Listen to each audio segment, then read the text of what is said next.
ഇന്ന് ഓടിപ്പിടച്ചാണ് കേട്ടോ കടയിൽ നിന്ന് എത്തിയത്. അപ്പോൾ ഞാൻ വന്നപ്പോഴത്തേക്കിന് ഇതാ ഉമ്മ ഇവിടെ ഏത്ത പഴംപൊരി പൊരിച്ച് വെച്ചിട്ടുണ്ട്, ഏത്തക്കാപ്പം പൊരിച്ച് വെച്ചിട്ടുണ്ട്.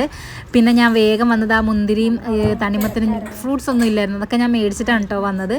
അപ്പോൾ തണ്ണിമത്തനും മുന്തിരിക്ക് അരിഞ്ഞും അതുപോലെ കഴുകിയൊക്കെ എടുത്ത് വെച്ചു. പിന്നെ ഒരു പെട്ടെന്നൊരു മുഹബത്ത് കാ സർബത്ത് അങ്ങോട്ട് തട്ടിക്കൂട്ടി.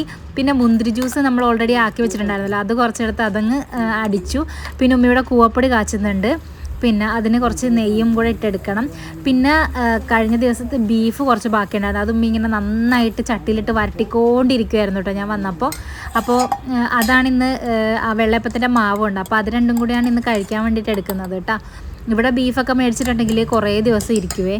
ഇത് ഞാൻ വീട്ടിൽ പോയപ്പോഴത്തേക്കിനും ഉമ്മിക്ക് കഴിക്കാൻ വേണ്ടിയിട്ട്, അതായത് വെള്ളിയാഴ്ച ഉണ്ടാക്കി വെച്ച സാധനമാണ്.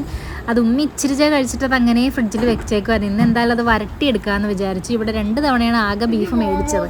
അതിങ്ങനെ 4-5 ദിവസം കൂടിയിട്ടാണ് അത് കഴിച്ച് തീർക്കുന്നത് കേട്ടോ. ഇന്നെന്തായാലും കൂവപ്പൊടി കാച്ചിയതും അതുപോലെ മുന്തിരി ജ്യൂസും മുഹബത്ത് കാ സർബത്തും ചായമൊക്കെ ഉണ്ടായിരുന്നു. പിന്നെ നമ്മളുടെ പഴംപൊരി ഉണ്ടായിരുന്നു കേട്ടോ, പിന്നെ ഫ്രൂട്ട്സും. അതൊക്കെ കഴിച്ച് നോമ്പ് തുറന്നപ്പോഴത്തേക്കിന് ഹാദുക്കുട്ടന് ഭയങ്കര വിശപ്പ്. ഹാദുക്കുട്ടൻ നോമ്പ് പിടിക്കുന്നത് മിക്കപ്പോഴും ഇടയത്താഴം കഴിക്കാണ്ടായിരിക്കും കേട്ടോ, എഴുന്നേക്കത്തേ ഇല്ല. ചില ദിവസം മാത്രം എഴുന്നേറ്റ് വെള്ളമൊക്കെ കുടിക്കും. എന്നിട്ട് നോമ്പ് പിടിക്കണ്ടെന്ന് പറഞ്ഞു കഴിഞ്ഞാൽ കേൾക്കുകയുമില്ല കേട്ടോ. രാവിലെ നീയത്തൊക്കെ വെച്ചിട്ടുണ്ട്, ഞാൻ രാവിലെ നോമ്പാന്ന് പറഞ്ഞിട്ട് കഴിക്കാണ്ട് പോകും. അങ്ങനെയാണ് ഹാദുക്കുട്ടൻ്റെ കാര്യം. അപ്പോൾ ഹാദുക്കുട്ടൻ എന്തായാലും ഇന്നലെ നോമ്പ് തുറന്നപ്പോൾ ഭക്ഷണം കഴിച്ച ഹാദു പിന്നെ ഇപ്പോഴാണ് കേട്ടോ ഭക്ഷണം കഴിക്കുന്നത്. അപ്പോൾ എന്തായാലും പിന്നെ പിള്ളേരെ ഞാൻ നിരുത്സാഹപ്പെടുത്താറില്ല, നോമ്പ് പിടിക്കുന്നത് പിടിക്കട്ടെ എന്ന് വിചാരിച്ചിട്ട്.